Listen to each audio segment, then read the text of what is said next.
Good morning. Welcome to your own channel Lifeline.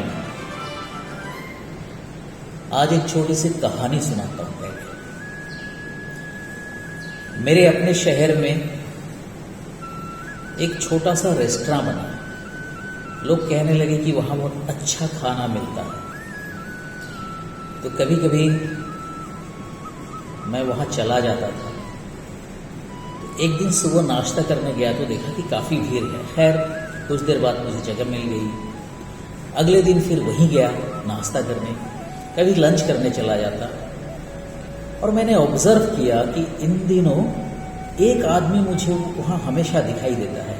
थोड़ा सा गरीब लगता है, बहुत अच्छे कपड़े नहीं पहने हुए होते हैं, लेकिन जब भी मैं जाता हूँ कहीं ना कहीं वो मुझे दिखाई देता है उस रेस्टोरेंट में।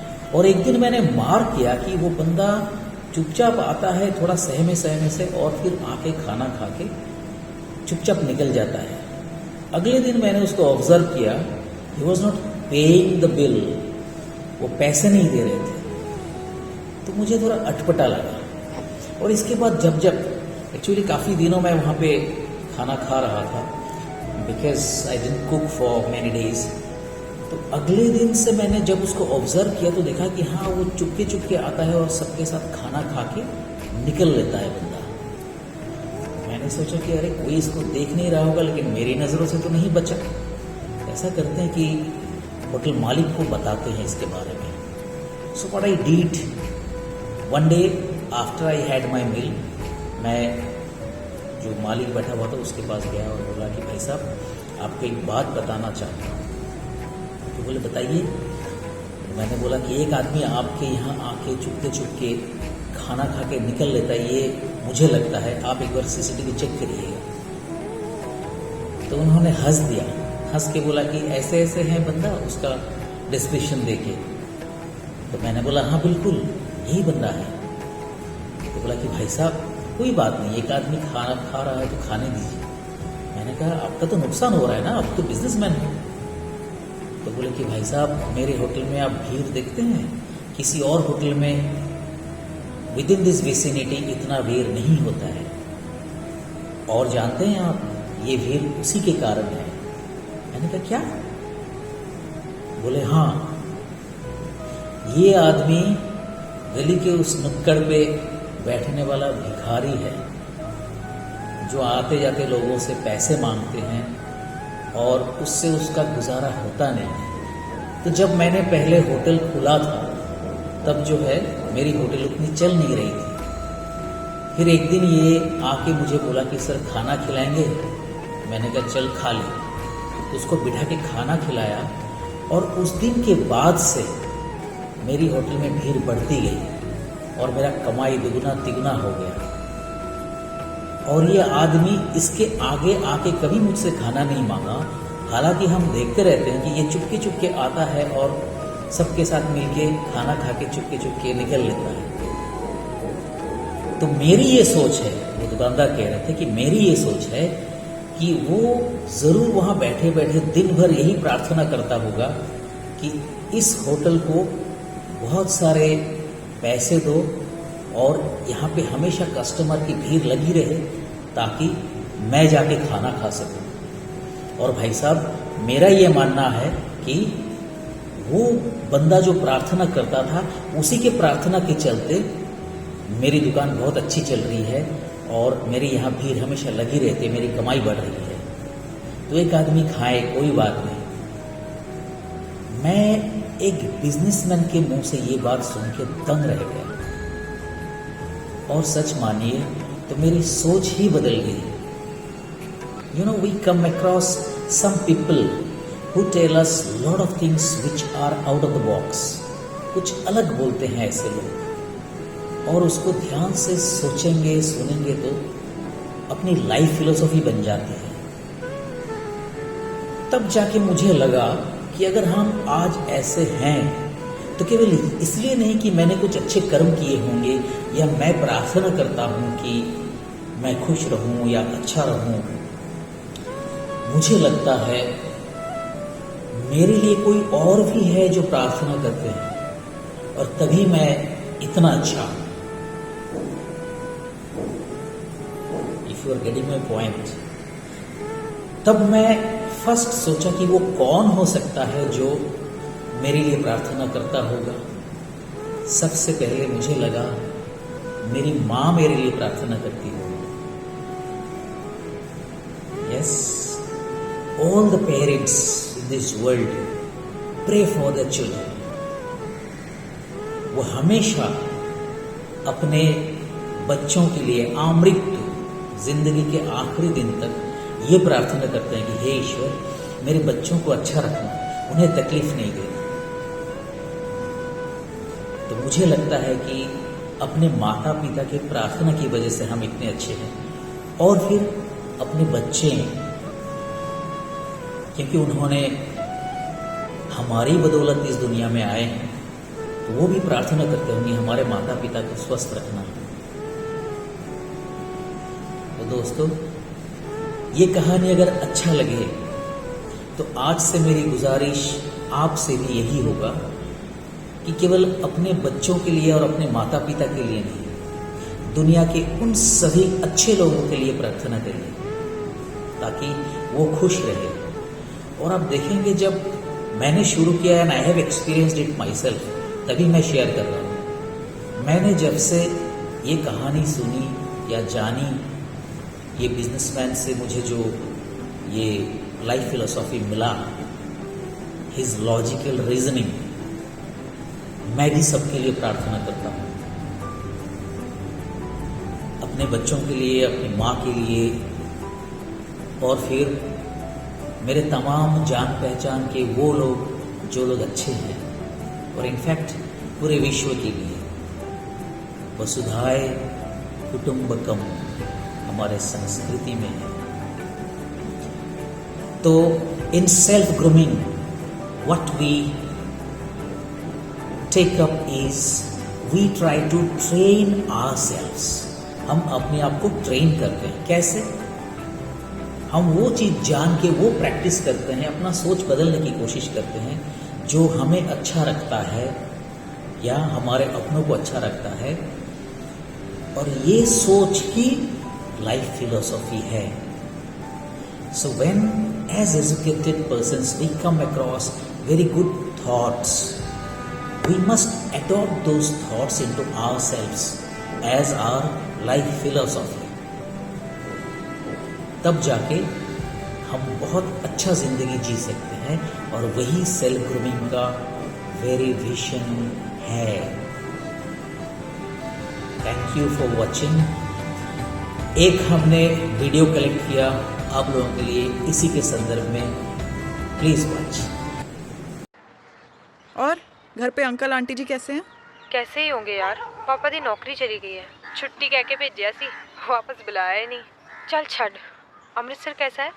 सब सेम ही है यार। पता नहीं लोग कैसे घर चला रहे हैं पूजा, और डेरी ते सब ठीक है? एक मिनट होल्ड कर। अच्छा चल, मैं तेनू बाद विच कॉल करनी है। ठीक है, तू ख्याल रख अपना।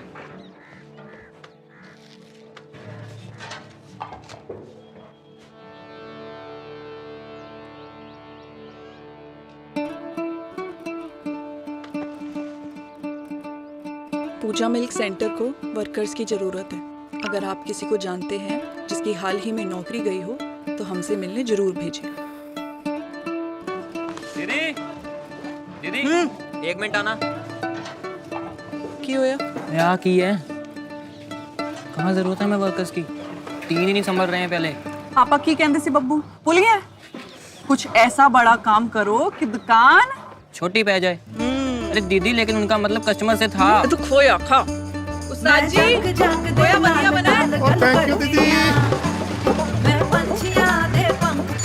हाँ जी, पहले क्या काम करते थे? जी मैं बिजली का काम करता हूँ। जी मैं प्लम्बर। आप दोनों साथ हो? नहीं जी मैं कारपेंटर। ये मिल्क सेंटर है, रोज सवेरे 3 बजे आना। जी दीदी। ठीक है, आ जाओ। छोटू, इनको ऊपर लेके जा। हाँ जी, आप?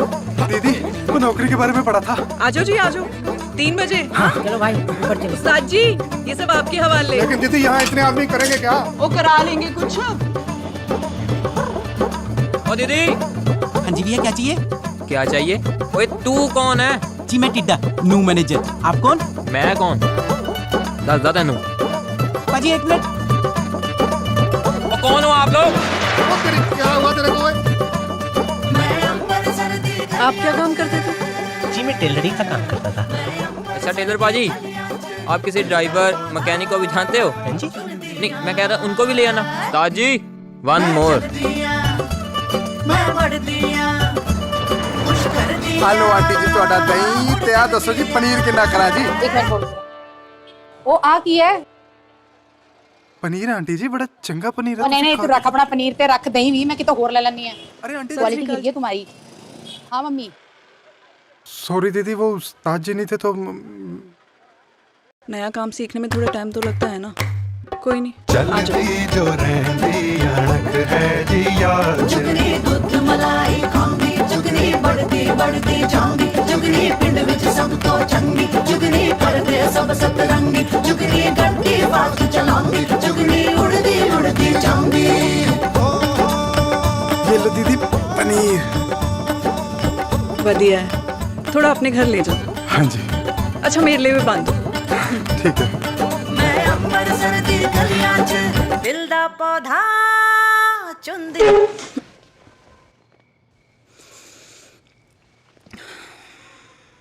फौज क्यों इकट्ठी करी इतनी, जब खुद ही लड़नी है जंग? ओए पापा की कहंदे सी? मम्मी पनीर में मटर मत डाला करो यार। अंकल जी गलता सुनो मेरी, थोड़ा टाइम दे दो, मैंने सारी पेमेंट कर देनी है आपकी। पुत्र जी जे सामने पेमेंट नहीं आएगी तो मैं आगे पेमेंट कैसे करूँगा? की कहते ने? कुछ नहीं, चल। मालिक मेरी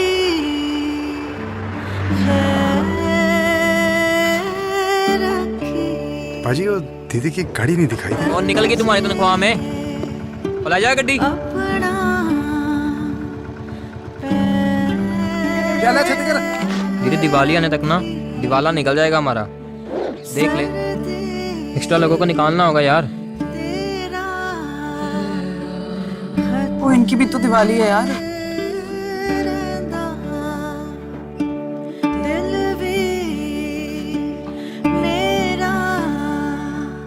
लगी लाइटें? हाँ जी।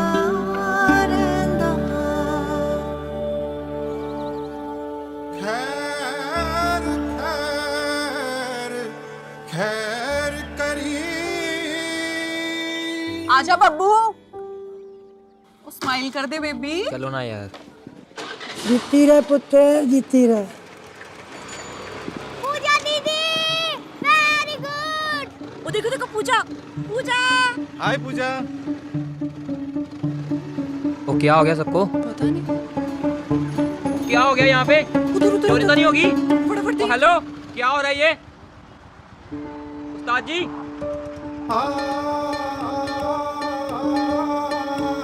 मैं चल दिया मैं उड़ दिया लाइन में एक करके आइए भाई साहब। मैं चल दिया मैं उड़ दिया मैं चल दिया मैं उड़ दिया मैं चल दिया मैं उड़ दिया मैं चल दिया मैं डिस्टेंस मेंटेन करके रखिए ना जरा।